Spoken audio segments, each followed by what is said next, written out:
Hello students, आप सभी का आपके अपने YouTube channel maths by Jitendra Kumar में स्वागत है। हम पढ़ रहे थे सिस्टम ऑफ कोऑर्डिनेट्स और पिछले टर्न पे 3 एग्जाम्पल हो गए थे। चलिए आज हम कुछ फार्मूले पढ़ेंगे। ठीक है, चलिए देखिए पहला फार्मूला देखिए। The coordinate of the point which divide joining the 2 points P x1 y1 z1 and Q x2 y2 z2 internally in ratio m1 ratio m2 r। तो देखिए इसमें ये कहा गया दो बिंदुओं को मिलाने वाली रेखा को कोई बिंदु r कह दीजिए, कोई बिंदु r कितने अनुपात में अंतः विभाजित करता है? m1 अनुपात m2 में अंतः विभाजित करता है। तो इस बिंदु के निर्देशांक ये होते हैं। देखिए ऐसे समझ लीजिए, ये हमारे पास कोई एक लाइन है, ये P coordinate P x1 y1 z1 और Q के कोऑर्डिनेट x2 y2 z2। कोई पॉइंट R इसको किस रेशो में डिवाइड करता है? इंटरनली m1 रेशो m2 में। तब R के कोऑर्डिनेट ये होते हैं, क्या होते हैं? m1 x2 plus m2 x1 बटे m1 plus m2 m1 y2 plus m2 y1 बटे m1 प्लस m2।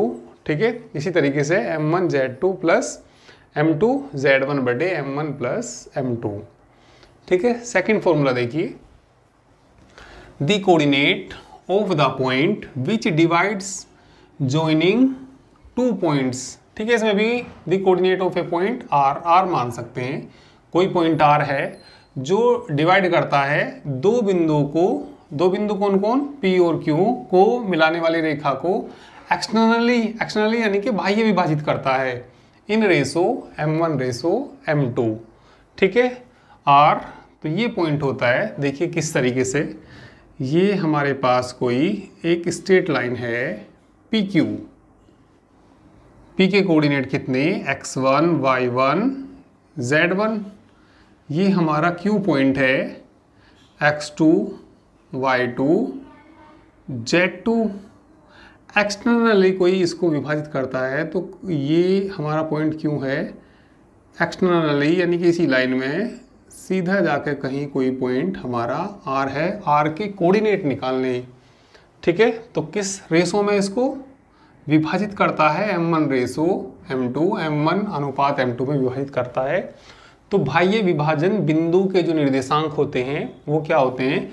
इसी तरीके से फार्मूला आएगा, बस बीच में क्या आ जाएगा? माइनस आ जाएगा। ठीक है, m1 x2 minus m2 x1 बटे m1 minus m2 m1 y2 minus m2 y1 बटे m1 minus m2 m1 z2 minus m2 z1 बटे m1 माइनस m2। ठीक है, इसके बाद तीसरा फॉर्मूला देखिए। The coordinate of the mid point joining 2 points. ठीक है, P x1 y1 z1 and Q x2 y2 z2 r x1 plus x2 y2 plus y1 plus y2 y2 और z1 plus z2 y2। तो हमारे पास कोई line क्या है? ये PQ। इसका मिड पॉइंट निकालना, ये P है और ये Q है। ठीक है, तो मिड पॉइंट हम इसका क्या मान सकते हैं? R ही मान सकते हैं। तो बीच में आएगा ये। ठीक है, बीच में मिड पॉइंट आएगा। तो किस रेशो में? 1 रेशो 1 में इसको डिवाइड करेगा। 1 रेशो 1 में डिवाइड करेगा तो m1 1 m2 1 ये 1 1, तो x1 प्लस x2 बाई 2 आ जाएगा उसी फार्मूले से। ठीक है, तो the coordinate of mid point क्या ले सकते हैं इसको भी हम? R। ठीक है, तो R के कोऑर्डिनेट ये होते हैं। ठीक है, दो बिंदुओं के मध्य बिंदु के निर्देशांक ये होते हैं 3D के अंदर।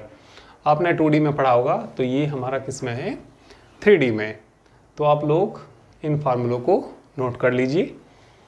ठीक है, जल्दी से इन फार्मूलों को आप नोट करिए।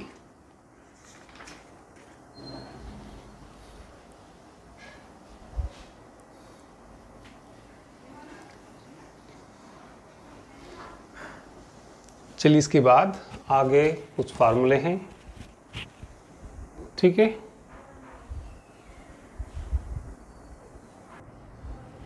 चलिए इसके बाद सेंट्रोइड ऑफ द ट्राइंगल और सेंट्रोइड ऑफ द टेट्राहेड्रन। तो सबसे पहले समझिए centroid of the triangle with vertices A x1 y1 z1, B x2 y2 z2 and C x3 y3 z3 is the point। क्या होता है ये x1 plus x2 plus x3 y3 comma y1 plus y2 plus y3 y3 comma z1 plus z2 plus z3 y3। ठीक है, चलिए इसको figure से समझिए। किसी त्रिभुज का केंद्रक, हिंदी में कहते हैं इसको केंद्रक, किसी त्रिभुज का केंद्रक क्या होता है। देखिए हमारे पास ये कोई ट्राइंगल है, कोई त्रिभुज है, इसका जो केंद्रक होगा, चलिए ये हमने कोई एक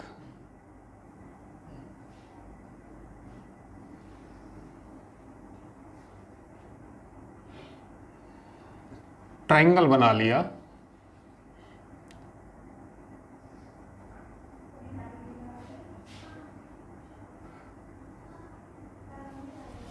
ठीक है, ये हमने कोई ट्राइंगल बना लिया। ये ए कोऑर्डिनेट है इसका, ए कितना हमारा x1 y1 z1, ये चलिए बी मान लीजिए x2 y2 z2, c x3 y3 z3। ए से कोई इसकी माध्यिका यानी कि मीडियन खींच लीजिए। ये हमने इसकी कोई एक माध्यिका खींच ली। ठीक है, यहां से इसकी कोई माध्यिका खींच लीजिए और यहां से इसकी कोई माध्यिका खींच लीजिए। जहां ये एक दूसरे को काटेंगे, जहां ये एक दूसरे को काटेंगे तो वो क्या कहलाती है इसकी, ठीक है, उसका केंद्रक कहलाता है, सेंट्रोइड कहलाता है। ठीक है, जो इसको, जैसे ये हमारी मीडियन है, इसको 2:1 में विभाजित करता है। ये जो पॉइंट है जी मान सकते हैं इसको। ठीक है, तो जी क्या कहलाएगा, इसका सेंट्रोइड कहलाएगा, केंद्रक कहलाएगा। ठीक है, इसके बाद the centroid of the tetrahedron with vertices A x1 y1 z1, B x2 y2 z2, C x3 y3 z3 और and D x4 y4 z4 is the point। x1 plus x2 plus x3 plus x4 y4 y1 plus y2 plus y3 plus y4 y4 z1 plus z2 plus z3 plus z4 upon 4। तो ये क्या कहलाता है, केंद्रक कहलाता है। किसका कहलाता है, टेट्राहेड्रन का। अब देखिए टेट्राहेड्रन क्या होता है, जरा टेट्राहेड्रन को भी समझिए। टेट्राहेड्रन देखिए किस तरीके से आपको नजर आएगा। टेट्राहेड्रन के कितने शीर्ष होते हैं, 4 शीर्ष। चलिए देखिए, एक कोई टेट्राहेड्रन बना लीजिए।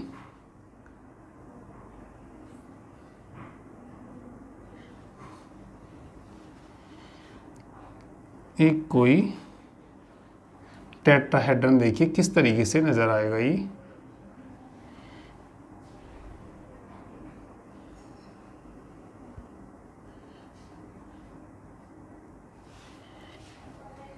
तो इसके कितने शीर्ष होंगे, 4 शीर्ष होंगे।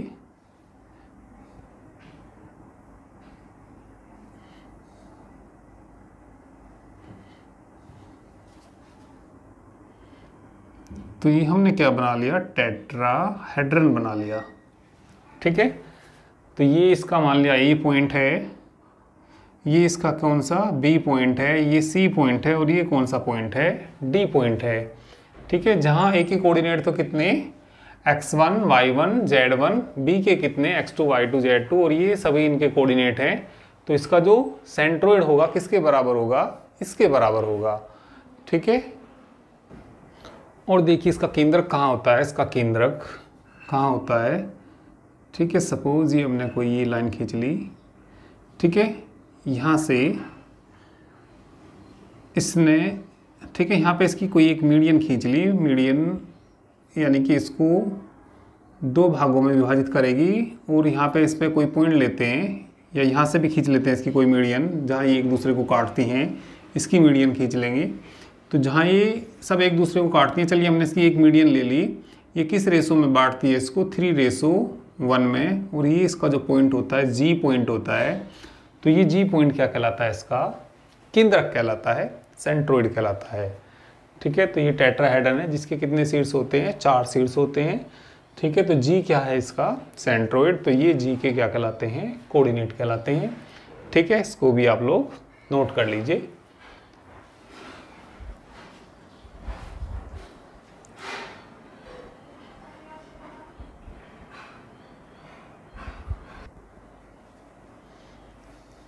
चलिए कर लिया। इसके बाद हम क्वाड्रिलेटरल पढ़ेंगे। क्वाड्रिलेटरल के कुछ टाइप्स होते हैं, चलिए वो बताऊंगा।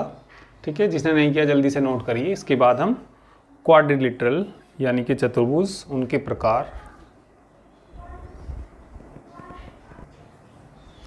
चलिए, तो क्वाड्रिलेटरल के कुछ अब टाइप्स देखिए। ठीक है, ये याद रखिए। Remember the following facts about different type of quadrilateral. ठीक है, तो क्वाड्रिलेटरल यानी कि चतुर्भुज के कुछ प्रकार हैं। ठीक है, ए क्वाड्रिलेटरल ABCD इज, कोई चतुर्भुज ABCD क्या कहलाएगा, पैरेललोग्राम कहलाएगा इफ AB बराबर CD एंड BC बराबर AD। कोई चतुर्भुज, ठीक है, ABCD, ठीक है, कोई क्वाड्रिलेटरल ABCD क्या कहलाएगा, ठीक है, पैरेललोग्राम कहलाएगा इफ AB बराबर किसके, CD के एंड BC बराबर किसके, AD के। ठीक है, तो पैरेललोग्राम को क्या बोलते हैं हम, समांतर चतुर्भुज। देखिए इस तरीके से बनता है, फिगर से समझ सकते हैं। तो कोई क्वाड्रिलेटरल पैरेललोग्राम कहलाएगा यदि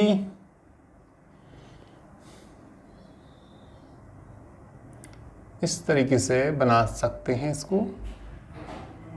तो ये क्या बना दिया हमने, कोई पैरेललोग्राम ABCD, AB बराबर किसके, CD के, और BC किसके बराबर, AD के बराबर। तो ये क्या होता है हमारा पैरेललोग्राम। ठीक है, पैरेललोग्राम होता है समांतर चतुर्भुज। और ये रोम्बस कहलाएगा। रोम्बस यानी कि होता है समचतुर्भुज। समचतुर्भुज जिसकी सारी भुजाएं समान हों। ठीक है, तो समचतुर्भुज में देखिए इसमें तो क्या भी हो सकता है, ये और ये बराबर होती है, ये और ये बराबर होती हैं। ठीक है, थोड़ा सा और इसको इस तरीके से बना सकते हैं। सारी तो इसमें बराबर सी नजर आ रही थी।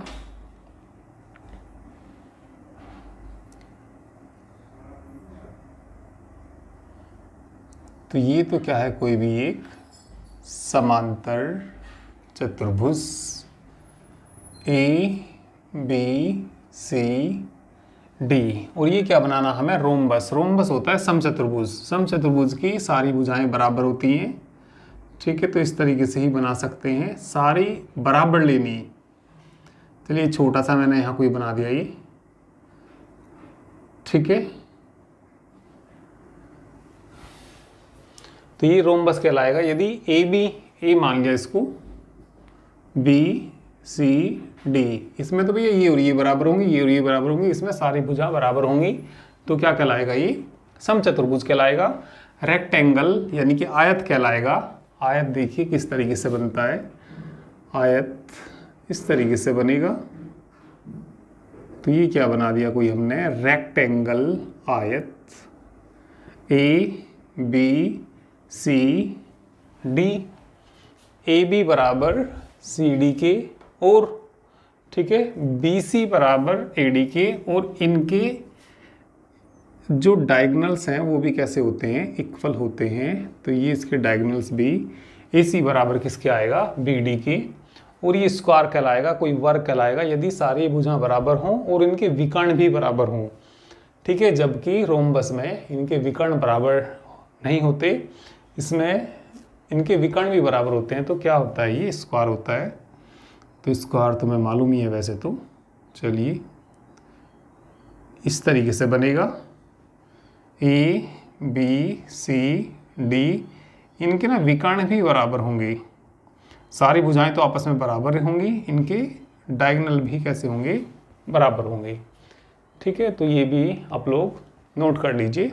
इसके बाद हम एग्जाम्पल करते हैं। ठीक है।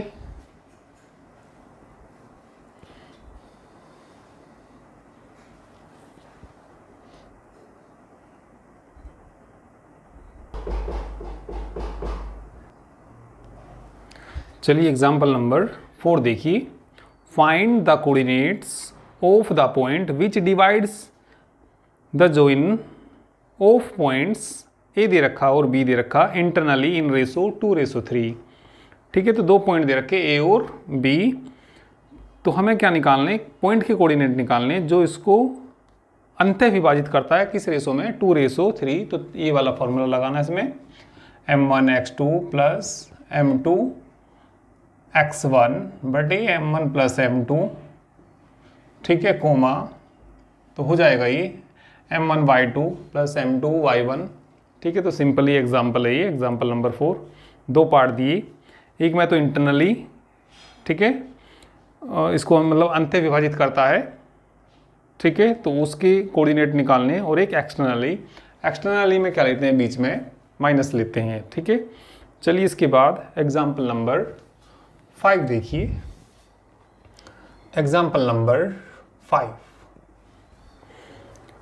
ए point P lies on the line whose end points are A 1 2 3, B दे रखे इन्होंने 2 10 1। If Z coordinates of P is 1, find other coordinates। Other coordinates निकालने हैं। ठीक है भैया, हमें इन्होंने ये 2 पॉइंट दिए ए और बी। ए के कोऑर्डिनेट क्या दिए इन्होंने, 1 2 3, और एक पॉइंट क्या दिया इन्होंने, बी।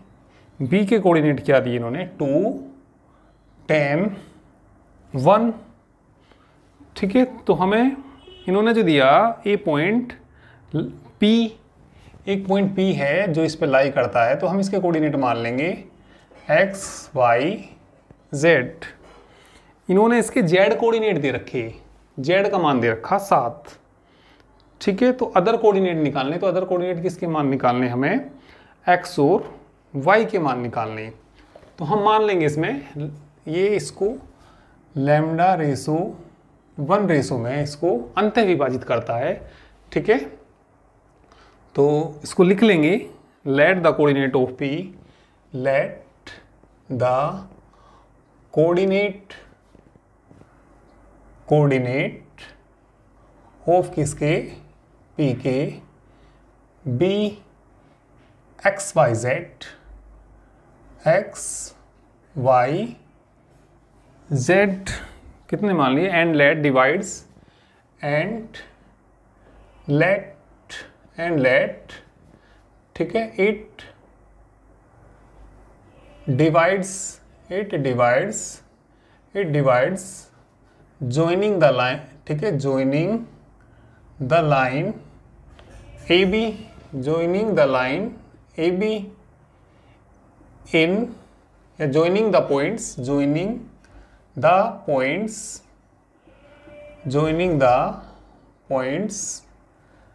A and B, ठीक है, internally in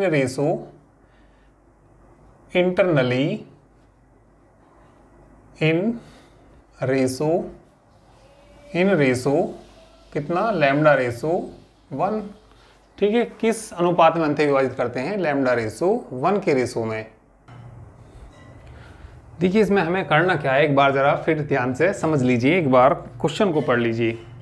A point P lies on the line, एक पॉइंट P है जो लाई करता है किस पे, on the line whose and point A दे रखा और क्या दे रखा, बी दे रखा, और जेड के कोऑर्डिनेट दे रखे पी पॉइंट के, किसके बराबर दे रखे, 7 के। अदर कोऑर्डिनेट निकालने, जेड के दे रखे तो किसके निकालने, एक्स और वाई के निकालने।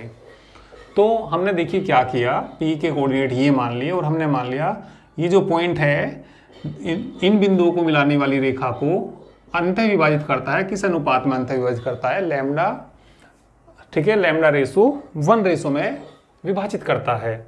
देन तब z बराबर क्या जाएगा, z बराबर, ठीक है, m1 z2 plus M2 Z1 बटे M1 प्लस M2। Z कितना दे रखा उन्होंने, 7 दे रखा ना। Z कितना दे रखा, कोऑर्डिनेट किसका दे रखा, Z का 7 ही दे रखा, 7। M1 देखिए, M1 लैम्डा हो जाएगा। Z2 देखिए भैया ये x1 का काम करेगा, x1 y1 z1 और ये x2 y2 z2। चलिए Z2 का मान बताना वहाँ से 1, M2 1, Z1 3, यहाँ बोल दीजिए लैम्डा प्लस 1, इसकी इधर मल्टीप्लाई कर देंगे 7 lambda plus 7 equal to lambda plus कितना आ जाएगा 3, इसमें से इसको घटा दीजिए 6 लैम्डा इक्वल टू ये इधर चला जाएगा माइनस के कितना बचेगा 4, तो लैम्डा की वैल्यू कितनी आ जाएगी 2 से कट जाएगा माइनस के 2/3। हमें अदर कोऑर्डिनेट निकालने, अदर कोऑर्डिनेट x के और y के मान निकालने। तो चलिए नाउ x का मान निकालिए, x का फॉर्मूला बोलिए m1 x2 plus m2 x1 बटे m1 प्लस m2। ठीक है, तो इनकी वैल्यू रख दीजिए, किसकी वैल्यू रख दीजिए, लैम्डा की वैल्यू रख दीजिए, तो x का मान मिल जाएगा यहाँ से। लैम्डा की वैल्यू बोलिए माइनस की, ठीक है। m1 किसके बराबर है यहाँ पे, लैम्डा की, m1 किसके बराबर है लैम्डा, और ये 1 के, तो माइनस के कितना 2/3। x2 का मान देखना, x2 का मान कितना 2, m2 1 है, x1 देखना 1 अपॉन जोड़ दीजिए माइनस के 2/3 और प्लस का कितना 1। ठीक है, चलिए कैलकुलेट करिए इसको और इसकी वैल्यू मिल जाएगी।